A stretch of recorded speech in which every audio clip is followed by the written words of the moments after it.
चलो अब करेंगे एक्सरसाइज 6.1 का क्वेश्चन नंबर कौन सा 8, यानी कि 8 क्वेश्चन करेंगे। पढ़ो ललित क्या कह रहा है। एक गुब्बारा जो सदैव गोलाकार रहता है। रुक जाओ। एक गुब्बारा है जो सदैव क्या रहेगा, गोलाकार रहेगा, यानी कैसा रहेगा, गोलाकार। गोला और वृत्त में फर्क है। ये हमारे पास वृत्त हो गया है ना, सर्किल, और ये हो गया हमारे पास गोला। क्यों? क्योंकि बड़ा है नहीं, ठीक है।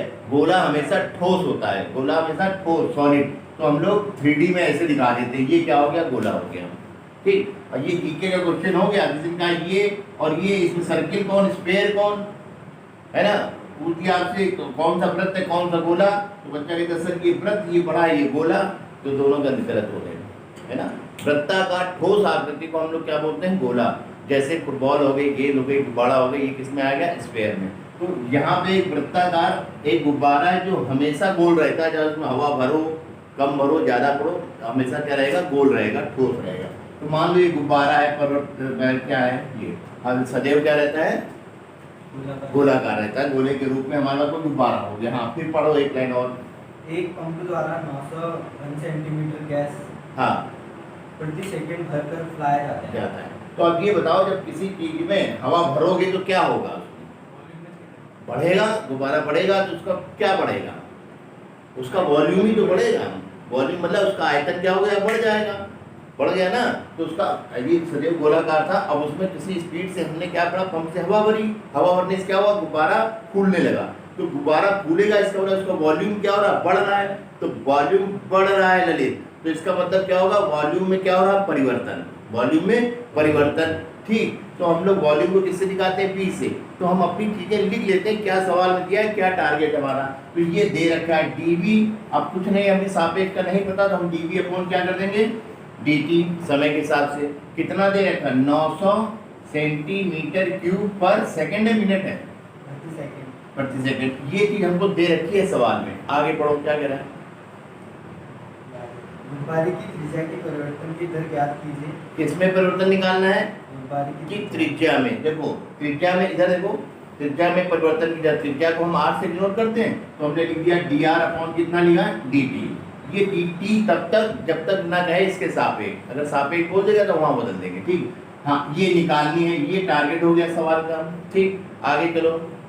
जब त्रिज्या 15 सेंटीमीटर, हाँ जब हवा भरते भरते उसकी त्रिज्या कितनी होगी, 15 सेंटीमीटर, तो उसकी त्रिज्या में कितना परिवर्तन हुआ, ठीक है, ये निकालना है हमको। तो हमको ये टारगेट हो गया, यहाँ से सवाल स्टार्ट हो जाएगा, ये आर लिख देंगे। ये क्या है, आयतन में परिवर्तन v, तो हमको v आना चाहिए ना। तो गुब्बारा कैसा, गोलाकार, तो हम लोग मान लेते हैं, लेट माना गोलाकार, माना गोलाकार गुब्बारे का, स्फेरिकल बलून का क्या, वॉल्यूम, ठीक है। माना गोलाकार गुब्बारे का, गुब्बारे का क्या मान ले, आयतन। आयतन को किससे दिखाते हैं, p से, हमने v से दिखा दिया, 20 सेंटीमीटर क्यूब हो गया। त्रिज्या भी आ रही है, लिख लिया, माना गुब्बारे की त्रिज्या, गुब्बारे की त्रिज्या कितनी मान लें हम लोग, r सेंटीमीटर, r मान ली, काफी एक ही चीज है। अब डिफरेंशिएशन करने के लिए कोई फंक्शन तो हो, तो आप क्या करेंगे, हम ये v निकाल लेंगे, v आता है हमको, 9 से पढ़ रहे हैं क्या, गोले का आयतन। तो हम क्या करेंगे, गोलाकार गुब्बारे का आयतन, गोलाकार गुब्बारे का आयतन, गुब्बारे का आयतन, यानी कि गोल ठोस है, गोला है, इसका आयतन क्या होगा, 4/3 पाई आर क्यूब, है ना, 4/3 पाई आर क्यूब होता है ना, 4/3 पाई आर क्यूब, ठीक। ये क्या है, v है, हमने v रख दिया, 4/3 पाई आर क्यूब। बात समझ आई। अब हमको निकालना है dr अपॉन dt, है ना। हम क्या करें, इसका विद रेस्पेक्ट टू t क्या करते हैं, डिफरेंशिएशन क्या कर दो, with respect to t rt, with respect to t हमने क्या कर दिया, डिफरेंशिएशन, यानी कि इस t के सापेक्ष क्या कर दिया, अवकलन। तो क्या लिखोगे, dy/dt, और क्या लिखोगे, v, ठीक, इक्वल टू 4/3 पाई, ये कांस्टेंट हो गया, dy/dt और कितना करोगे, r³ किया, तो ये कितना हो जाएगा, v का 1, v का कर रहे हो t के सापेक्ष, तो dv अपॉन dt, 4/3 पाई, इसका हो जाएगा 3r² हो जाएगा, और r का कर रहे हो विद रेस्पेक्ट टू t, तो dr अपॉन कितना हो गया, dt। हमको यही तो निकालना था, dr अपॉन क्या निकालना, dt। तो सारी वैल्यूज पुट कर दो, dv अपॉन dt दे रखा है, कितना दे रखा है, 900 सेंटीमीटर क्यूब पर सेकेंड 900 रख दिया। ये कितना है 4/3, 4/3 पाई, पाई रखा हमने, पाई इंटू कितना हमारे पास 3 और आर स्क्वायर, आर कितना दे रखा हमको 15, कितना दे रखा है 15। तो ये हो गया 15 का क्या हो गया square into D R upon कितना हो गया डी टी। अब ये वैल्यू निकालनी है तो ये सब गुणे में यहाँ भाग में हो जाएंगे ना। तो क्या लिखोगे 900 गुणा 3/4 गुणे पाई गुणा 3 और गुणा 15 गुणा 15, 15 गुणा 15, बात समझा। स्क्वायर को हमने ऐसे लिख दिया, बचा क्या D R upon D T, ये आ गया। इसको सॉल्व कर दो, 15 छक्का कितना होता है 90 होता है 60 और 15 चक्को कितना होता है 60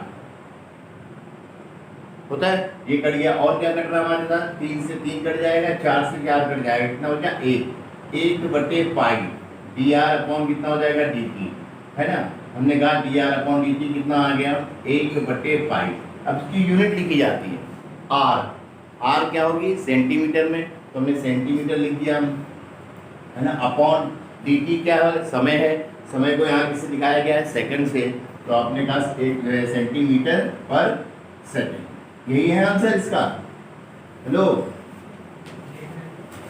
अब ये 9 क्वेश्चन कह रहा है ये बलून है, एक गुब्बारा है जो हमेशा क्या रहेगा गोलाकार रहेगा, स्फेरिकल, जैसे पिछला सवाल किया था। ठीक, हाँ फिर क्या कह रहा है as a variable radius, as a variable radius, यानी कि इसकी जो त्रिज्या वो परिवर्तनशील है, यानी त्रिज्या घट भी सकती है और बढ़ भी सकती है। लोहे थोड़ी बना है ना, गुब्बारा है तो हवा भरेंगे त्रिज्या बढ़ेगी घटेगी, तो यानी कि इसकी त्रिज्या में क्या हो सकता है परिवर्तन हो सकता है। ठीक है, हाँ find the rate at which its volume is increasing, हाँ वॉल्यूम इज इंक्रीजिंग, किसमें इसका वॉल्यूम जो है बढ़ रहा है ना।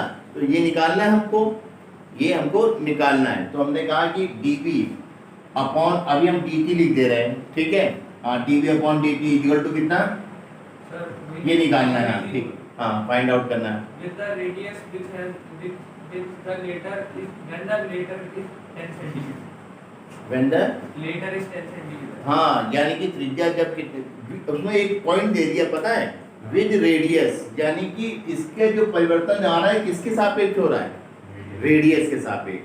आप हिंदी में पढ़ के देखो सवाल को क्या लिखा है, दिया है इसमें साफ साफ, लेकिन इसमें नहीं लिखा विद रिस्पेक्ट टू आर ना, तो उसमें देखो क्या लिखा विद रेडियस लिखा है। विद रेडियस का मतलब dv अपॉन कितना dr, ये निकालना है। और कब निकालना है जब रेडियस कितनी हो जाती है 10 सेंटीमीटर, बस काम खत्म हो गया। दो ही चीजें दे रखी हैं, तो हमको dv अपॉन dr, जैसे पिछले सवाल में किया था तो हमने कहा माना गोलाकार गुब्बारे का आयतन, गोलाकार गुब्बारे का आयतन, गुब्बारे का आयतन, गुब्बारे का आयतन कितना मान लें हम लोग v, त्रिज्या मान लो, गोलाकार गुब्बारे की त्रिज्या कितनी मान ली हम लोगों ने r। ठीक, तो वॉल्यूम से सवाल को शुरू करो। तो वॉल्यूम क्या है हमारे पास, हमने कहा गुब्बारे का आयतन, गुब्बारे का आयतन, गुब्बारे का आयतन, आयतन गुब्बारा कैसा है गोलाकार है तो गोले का आयतन लगा दो 4/3 पाई आर कितना हो जाएगा क्यूब। तो सवाल हो गया हमारा v equal to 4/3 pi r cube, ये हो गया। अब हमको क्या चाहिए dv upon dr with respect to r, तो हम यहाँ क्या करेंगे r के सापेक्ष क्या कर देंगे डिफरेंशिएशन। ठीक है, तो मान लो लिख लो विद रिस्पेक्ट टू r, यानी कि r के सापेक्ष क्या करेंगे डिफरेंशिएशन। क्या होगा d/dr ऑफ क्या लिखोगे v, यहाँ लिखोगे 4/3 पाई और d/dr ऑफ क्या लिखोगे r क्यूब।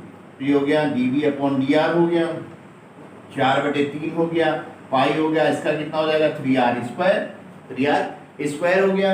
अब r के सापेक्ष करो, सेम वेरिएबल है कुछ लिखने की जरूरत ही नहीं, 3 काट दो, अब सारी वैल्यूज रख दो। इसमें जरूरी नहीं कि पाई की वैल्यू रखो, आंसर ऐसे भी हो जाते हैं। ठीक, रख दोगे कोई हर्जा नहीं। तो क्या हो जाएगा dv अपॉन कितना हो जाएगा dr, कितना हुआ 4 पाई, r कितनी दे रखी है 10, 10 का स्क्वायर कर दो तो 10 दहान 100, dv अपॉन dr के 100 चक्को 400, 400 पाई, इतना लिखा। अब यहाँ देखो v आयतन है ऊपर, तो क्या लिखोगे सेंटीमीटर क्यूब पर सेकंड, नहीं डेढ़ चाल हो जाएगी सेंटीमीटर। ठीक है, इस हिसाब से इसमें क्या होगा आयतन में क्या होगा परिवर्तन। बात समझ में आई। हाँ क्या कह रहा है पढ़ो। 5 मीटर लंबी सीढ़ी दीवार के सहारे झुकी है, दीवार के सहारे झुकी है। सबसे पहले देखो मान लो आपके पास ये दीवार है, ये दीवार है, इसमें हमको सीढ़ी लगानी है ना। तो सीढ़ी हमेशा कैसे लगेगी, ये मान लो हमने दीवार में सीढ़ी लगाई है, ये लगाया तो अब देखो ये लगाया तो ये जमीन के साथ ऐसे लगेगी 45 डिग्री पे लगेगी। तो यहाँ देखो इस लाइन को देखो, ये दीवार हो गई और ये बेस हो गया इसका, तो यहाँ कितने डिग्री का एंगल बनेगा 90, और ये सीढ़ी रख दी आपने 45 पे सबसे अच्छी सीढ़ी होती है, ये रख दी। तो ये क्या हो जाएगा, राइट एंगल ट्रायंगल बन जाएगा। बन जाएगा राइट एंगल ट्रायंगल का मतलब क्या हो गया हमारे पास, इस तरह से ये जो सीढ़ी होगी किसका काम करेगी, हाइपोटेनियस, यानी किसका, कर्ण का। ध्यान से सुनना। तो अब हम लोग यहाँ पर कह रहा है कि एक 5 मीटर लंबी सीढ़ी है जो दीवार के सहारे लगाई गई है। तो सीढ़ी तो पहले जमीन आधार बना लिया हमने, है ना, जमीन हो गई मान लो, तो ये दीवार हो गई कोई, ये दीवार बना दी हमने। ठीक, इस पे हमने कितने सेंटीमीटर की, 1 मीटर की, 5 मीटर की एक क्या लगा दी, सीढ़ी। ऐसे ही लगाओगे आप, है ना। तो ये सीढ़ी हो गई आपके पास। चलो फिर क्या कह रहा है, ये 5 मीटर की हो गई। कितने मीटर की हो गई, 5 मीटर। 5 मीटर की सीढ़ी हो गई। हाँ, फिर अब देखो ये 90 डिग्री हुआ कि नहीं हुआ हमारे पास, हुआ। हाँ, पढ़ो सवाल को पढ़ो। सीढ़ी का नीचे का सिरा जमीन के अनुदिश दीवार से दूर 2 सेंटीमीटर प्रति सेकंड की दर से खींचा जाता है। खींचा जाने का मतलब क्या हुआ, हम इस सीढ़ी को पकड़ेंगे, इधर देखो सिद्धांत, इसको पकड़ेंगे नीचे से और ऐसे करेंगे, खींच लेंगे, तो सीढ़ी क्या होगी, सड़क के यहाँ आ जाएगी। जैसे ये थी, यहाँ थी, है ना, हमने इसको पकड़ा, यहाँ ले आए, तो यहाँ लाएंगे तो क्या होगा हमारे पास, ये और नीचे आ जाएगी। हाँ, पहले यहाँ थी, है ना, और फिर हमने सरकाया तो यहाँ पहुंच गई सीढ़ी, तो ये नीचे आ जाएगा। ऊपरी हिस्सा कहाँ जाएगा, नीचे को आ जाएगा, नीचे को आ जाएगा। तो कॉमन सेंस की बात है भाई, सीढ़ी लगी है, हम नीचे पकड़ेंगे तो ऊपर से कहाँ आएगी, नीचे आएगी कि नहीं आएगी। तो कह रहा इसको खींचा जाता है, तो यानी ये लंबाई क्या हो जाएगी, बढ़ जाएगी। तो इसमें क्या हो रहा है, चेंज आ रहा है, परिवर्तन आ रहा है। तो परिवर्तन को आता है तो कैसे निकालते हो, dv/dt, dr/dt, जो भी निकालते हो, है ना। अब हम किसको बढ़ाए चुना है, तो हम लोग मान के चलेंगे कि माना इसकी सीढ़ी से दूर, जब दीवार से सीढ़ी की दूरी कितनी है, x मीटर। कितना, x मीटर। तो इसमें चेंज हो रहा है, सुनो तो, इसमें अभी हम x मान रहे हैं ना, वो तो चेंज हो रहा है। हमने x मीटर मान लिया, कहाँ दे रखा है, आगे दे रखा है क्या, क्या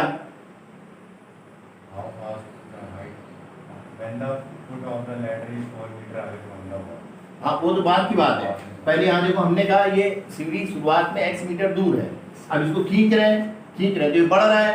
तो बढ़ रहा है किस स्पीड से बढ़ रहा है, dx अपॉन क्या लिखा है, dt, समय के साथ है, कितना दे रखा है, dx अपॉन dt, वो बोल दो सर 2 सेंटीमीटर पर सेकंड। हाँ, 2 सेंटीमीटर पर सेकंड। अच्छा, ये सेंटीमीटर वो मीटर में, ठीक। हाँ, और दीवार पर इसकी ऊंचाई की दर से किस दर से घट रही है ना। अब दीवार की ऊंचाई ये हो गई हमारे पास, अब ये नीचे को आएगा, मतलब मान लो अगर मैं इसकी ऊंचाई y मान लूँ, तो इसकी ये जो नीचे को आने की दर है किस स्पीड से घट रही है, ये तो निकालना है। तो यानी कि इसमें परिवर्तन निकालना है आपको, dy अपॉन क्या निकालना है, dt, ये हो गया हमारे पास, ठीक है। फिर क्या कंडीशन दे रखा है, जबकि सीढ़ी नीचे का सिरा दीवार से 4 मीटर दूर है। कब, जब जैसे r बराबर इतना ये सब देते थे ना। अब वो कह रहा है जब x बराबर खींचते कितना ले गए, 4 मीटर, 4 मीटर दूर ले गए, x बराबर 4 मीटर दूर, तब हमारे पास dy अपॉन dt कितना हो जाएगा, यानी कि उसकी ऊंचाई किस दर से घटेगी, ये निकालना है हमको, ठीक है। तो कैसे निकालें, ठीक है। तो जब भी राइट एंगल ट्रायंगल मैथ्स में कहीं पे भी आता है तो हम लोग किसका यूज करते हैं, पाइथागोरस का। तो ये पाइथागोरस कैसे, ये एक राइट एंगल ट्रायंगल बन गया ABC। बात समझ आई। तो हमने कहा, क्या कहा कि हमने कहा त्रिभुज ABC में क्या हो गया, where angle B equal to कितना हो गया, 90। तो 90 हो गया, तो ये हाइपोटेनियस हो गई, यानी क्या हो गया, कर्ण, है ना। तो पाइथागोरस प्रमेय से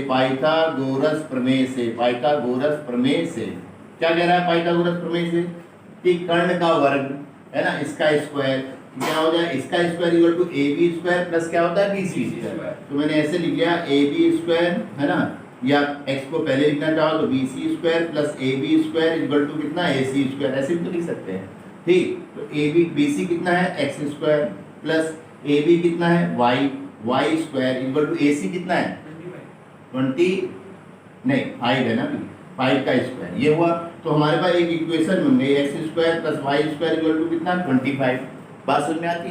अब देखो हमें क्या निकालना है, dy अपॉन dt, तो y तो यहाँ है, तो पूरी इक्वेशन का क्या कर दो विद रेस्पेक्ट टू t क्या कर दो डिफरेंशिएशन। तो आपने लिखा विद रेस्पेक्ट टू t हम क्या कर रहे हैं डिफरेंशिएशन। ठीक है, क्या हो जाएगा इसके आगे लिखोगे कितना हो जाएगा, हाँ पहले लिख लिया करो, क्या होगा हमारे पास D by D T of कितना एक्स स्क्वायर हुआ, प्लस कितना लिखोगे D by D T of कितना लिखोगे Y square equal to D by D T of कितना लिखोगे 25। ठीक है 25 ये लिखा। अब इसका तो हो गया 2x हो गया, और इसका हो गया 2y और dy अपॉन कितना हो जाएगा dt है ना, और इसे टू कितना हो जाएगा 25 का कितना हो जाएगा 0 हो गया। हम इसमें 2 कॉमन ले लो तो ये हो जाएगा x प्लस वाई और dy अपॉन कितना dt इक्वल टू कितना हो जाएगा 0। x में आ जाएगा ना dx अपॉन dt, सॉरी इसमें भी आएगा dx अपॉन dt, क्या आएगा, आएगा कि नहीं आएगा, ये आपने लिखा 2x और ये आएगा dx अपॉन कितना dt।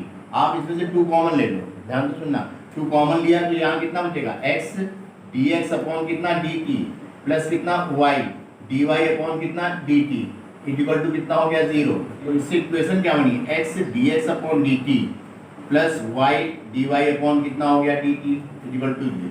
हमें क्या फाइंड आउट करना था dy अपॉन dt ये है। अब ये अकेला फाइंड आउट करना तो इसकी वैल्यू और इसकी वैल्यू सबकी वैल्यू चाहिए। x की वैल्यू दे रखी थी, x कब हो जाता है कितना 4, तो हमने यहाँ लिखा x की 4 और dx अपॉन dt दे रखा कितना 2, तो हमने 2 रखा प्लस कितना हो जाएगा y और dy अपॉन कितना dt इक्वल टू 0।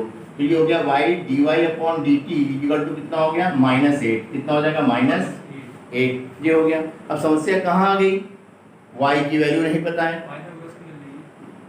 है ना, ये हमारे पास क्या है y है, y हमको वैल्यू नहीं पता है, इसको डाल दो इक्वेशन नंबर कितनी 1। इसके लिए फिर हम y की वैल्यू कहाँ से लाएंगे, अब ऐसे ये हो गई। अब हमारे पास कितनी 4 मीटर, जब जिस समय हमारे पास 4 मीटर हो गई उसमें y कितनी होगी, y तो अपनी रहेगी, ये निकालनी, ये 4 है, ये कितना है 5 है। फिर अगेन लगा दो, हमने कहा त्रिभुज ABC में है ना, ऐसे करना व्हेन जब x इक्वल टू कितना है 4 सेंटीमीटर, तो हमने कहा ट्रायंगल ABC लगाया उस समय, एंगल B इक्वल टू कितना हो जाएगा 90 हो गया। तो ये क्या हो जाएगा हाइपोटेनियस, तो ये क्या हो जाएगा BC स्क्वायर प्लस कितना है ये AC स्क्वायर इक्वल टू कितना हो जाएगा, sorry AB square equal to कितना हो जाएगा AC स्क्वायर। फिर पाइथागोरस लगा दी, BC अब कितना है, BC यहाँ से यहाँ तक 4 है, तो यहाँ 4 का स्क्वायर कर दो, AB कितना है y का स्क्वायर कर दो, और AC कितना है 5 का स्क्वायर कर दो। ये 16 plus y square equal to कितना हो जाएगा 25, तो वाई स्क्वायर इक्वल टू कितना हो जाएगा 9 हो जाएगा, वाई स्क्वायर इक्वल टू कितना हो जाएगा 25 माइनस 16 यानी वाई स्क्वायर इक्वल टू कितना हो जाएगा 9। अब ध्यान देना, तो वाई की वैल्यू कितनी होगी प्लस माइनस कितना हो जाएगा 3। अब ऊंचाइयाँ या दूरियाँ कभी भी नेगेटिव नहीं होती, तो हम किस में लेंगे, वाई इक्वल टू कितना हो जाएगा 3 सेंटीमीटर 3 मीटर, नीचे आ रही ना 3 मीटर में 3 मीटर हो गए। अब ये वैल्यू कहाँ पुट कर दे, इक्वेशन नंबर किसमें 1 में, सॉरी हमने कहा फ्रॉम इक्वेशन नंबर 1 समीकरण नंबर 1 से, ये है y dy अपॉन कितना dt इक्वल टू कितना है माइनस कितना 8, यहाँ पे कितना रख दो 3 रख दो, तो dy अपॉन कितना हो जाएगा dt इक्वल टू -8, तो dy upon dt equal to कितना हो गया -8/3 है ना, ये हो जाएगा। तो हमारे पास y क्या है सेंटीमीटर पर क्या हो जाएगा, सेकंड है मिनट है सेकंड, ये हो गया। अब माइनस क्या बताता है, डिक्रीज कर रहा है, तो हम कहेंगे कि उसकी जो जब हमने उसको 2 सेंटीमीटर पर सेकंड की स्पीड से नीचे घसीटा, तो ऊपर से हमारे पास जो सीढ़ी है किस स्पीड से उसकी ऊंचाई कम हो रही है, माइनस दिख रहा है, कम हो रही है 8/3 सेंटीमीटर पर सेकंड की दर से कम हो रही है, यही आंसर। ठीक, तो आप क्या लिखोगे, हम कहेंगे सीढ़ी की ऊंचाई किससे 8/3 सेंटीमीटर पर सेकेंड, ये माइनस दर्शा रहा है कि घट रही है, कि दर से क्या हो रही है, घट रही है। तो आप क्या लिखोगे, the height of the ladder is decreasing है ना, एट द रेट ऑफ कितना 8/3 सेंटीमीटर पर सेकेंड। अब समझ में आया क्वेश्चन कैसे करना है, हो जाएगा ना, पढ़ो फिर। A particle moves along the curve 6y is equal to x³ plus 2. फिर से पढ़ो। A particle moves along the curve. Curve जानते हो किसे कहते हैं, है, कर्व होता है वक्र। कितनी बार समझाए हम लोग 11th में पढ़ा, ये कर्व हो गया, ये क्या होगी, स्ट्रेट लाइन हो गई, है ना। स्ट्रेट लाइन में जब भी टेढ़ापन शुरू हो जाए तो क्या हो जाएगा, कर्व। कर्व कैसे बनता है, किसी एक पॉइंट का रास्ता होता है, पाथ बोलते हैं इसको, बिंदु पथ बोलते हैं, ठीक। जैसे आपको हवाई जहाज उड़ता है, यहाँ पे वो एक सफेद लाइन है, रॉकेट जा रहा है, ऐसे बोलते हो ना। अब वो रॉकेट जा रहा है तो देखिए लाइन कैसे बनी, पहले रॉकेट यहाँ था, फिर यहाँ था, फिर यहाँ था, यहाँ था, यहाँ था, यहाँ था, यहाँ था, फिर ये लाइन धुएं की जुड़ती चली गई, तो हमें दिखता है कि क्या धुएं की लाइन बन गई। तो ये उसका रास्ता है जहाँ से वो जा रहा है एरोप्लेन। तो एरोप्लेन को पॉइंट मान लो, तो एरोप्लेन पहले यहाँ था, एक पॉइंट हो गया, फिर यहाँ यहाँ यहाँ हर जगह तो क्या होगा, तो ये कहेंगे सफेद धुआं बन गया, रास्ता बन गया। वो क्या बन गया हमारे पास, क्या हो गया, उसका बिंदु पथ। हम लोग मैथ्स की भाषा में कहेंगे कि एरोप्लेन अगर पॉइंट है तो पॉइंट का क्या हो गया, रास्ता बन गया। पॉइंट का क्या हो गया, रास्ता। हवाई जहाज पायलट का मन किया, उसने इसे घुमा दिया तो कर्व बन गया, कर्व के रूप में उसका रास्ता हो गया। तो हम यहाँ क्या करेंगे, वो क्या कह रहा है, एक पार्टिकल है ना, पार्टिकल है यानी कि कण है, वो एक कर्व में गति कर रहा है ना, एक ऐसे रास्ते में गति कर रहा है, चल रहा है, मूव कर रहा है, जो कैसा है, कर्व के फॉर्म में यानी वक्र के रूप में। तो कैसे पहुंचा होगा, पहले बिंदु यहाँ होगा, यहाँ होगा, यहाँ ऐसे चल रहा है, ऐसे ऐसे चला, हमने एक लाइन बना दी मैथ के साथ, तो ये क्या बन गया, कर्व बन गया उसका। बात समझ में आई, पहली लाइन समझ में आई। फिर आगे बढ़ो, क्या कह रहा है, 6y = x³ + 2। इस रास्ते का, है ना, कहते ये हमारे पास जैसे नेशनल हाईवे 125 लिखा हुआ है, उसका नाम दे दिया। तो इस रास्ते का जो नाम है मैथ्स की दुनिया में क्या है, 6y = x³ + 2 इस इक्वेशन के रूप में है ये रास्ता। इस पे चल रहा है कोई पार्टिकल, ठीक है, चला। फिर क्या कह रहा है, Find the points on the curve at which the y coordinate is changing। हाँ, find the point on the curve, यानी कि इस कर्व में एक जगह कहीं पे पार्टिकल पहुंचा, उस पॉइंट को निकालो कह रहा है। मान लो यहाँ पे है, इस पॉइंट को हमको फाइंड आउट करना है। अब पॉइंट मैथ्स में कैसे निकालते हो, x, y, यही तो निकालते हो। तो हमने पॉइंट मान लिया, लेट पॉइंट क्या है, x, y, इसको निकालना है। कैसे आएगा, x की वैल्यू लाओ यहाँ पुट करो, y की वैल्यू लाओ यहाँ पुट करो।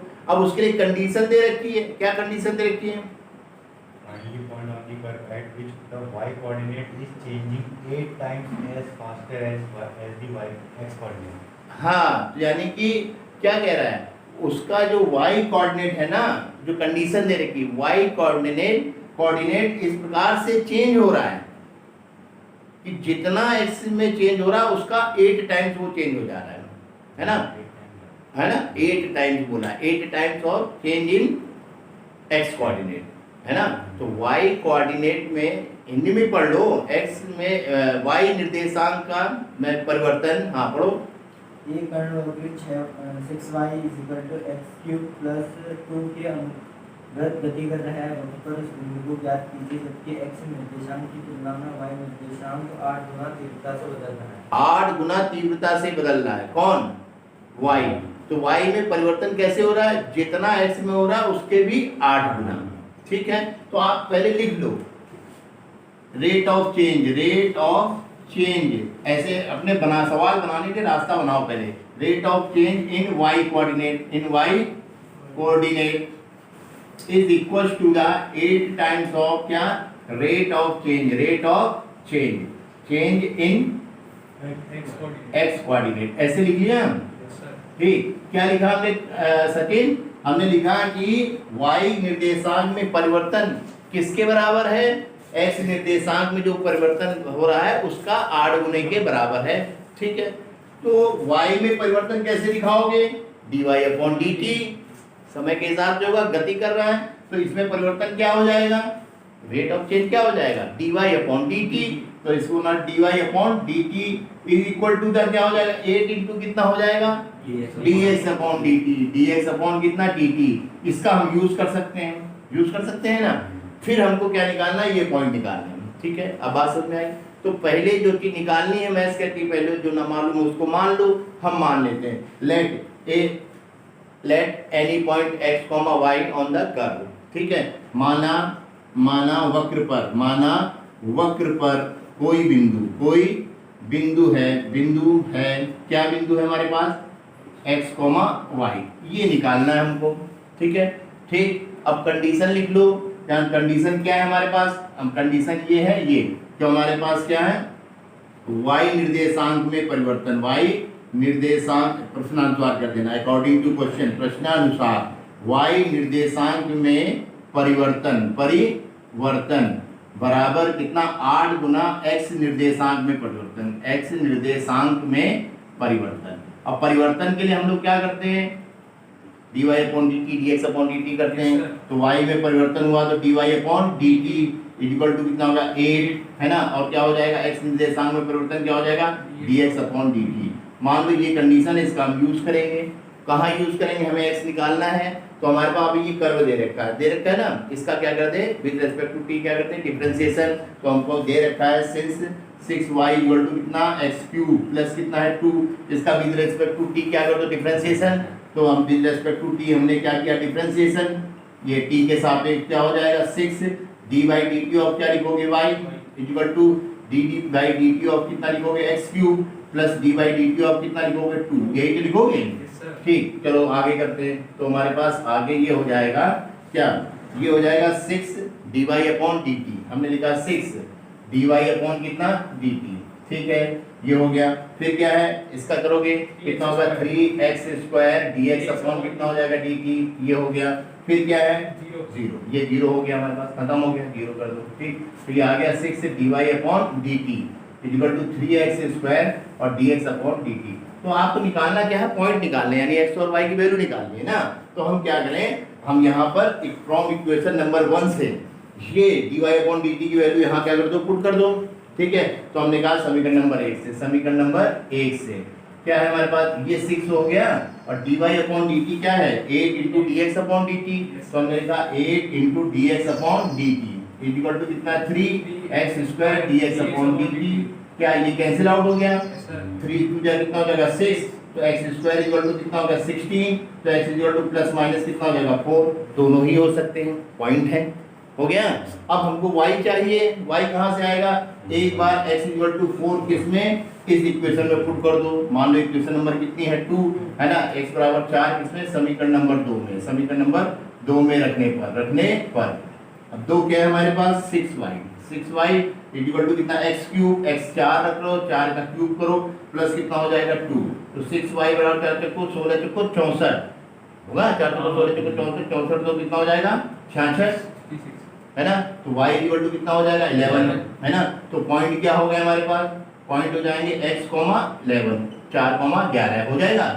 एक बिंदु तो ये हो सकता है या एक बिंदु ये हो सकता है, क्या x बराबर -4 किसमें, समीकरण नंबर किसमें रखते हैं 2 में, 2 में रखने पर ये हो गया। तो हमारे पास 2 क्या था 6y equal to x cube, इसे यहाँ 4 रखा क्यूब प्लस कितना हो गया 2, यही तो था, ठीक। तो ये होगा 6y 4 को 16 को 64 माइनस, क्योंकि हमारे पास ये क्या है ऑड नंबर है पावर में, तो आंसर कितना आएगा माइनस में, माइनस 64 प्लस कितना हो जाएगा 2, तो 6y बराबर माइनस के कितना हो जाएगा 62, है ना। तो y इक्वल टू कितना हो जाएगा माइनस के 62 बटे कितना 6, तो 2 3 6, 2 3 6 2 कम 2, तो ये y की वैल्यू आ गई कितनी, y बराबर कितना हो गया -31 बटे 3। तो पॉइंट क्या बनेंगे, पॉइंट यानी बिंदु, हाँ माइनस नहीं आएगा, -31 नहीं आएगा, क्यों, 2 3 6 और 2 3 6 तो 1 कम 2, ठीक है। तो पॉइंट क्या होगा हमारे पास, पॉइंट हो जाएंगे x, y, x कितना रखा था -4, है ना, कॉमा कितना हो जाएगा -31 बटे कितना हो जाएगा 3, ये आंसर हो जाएगा।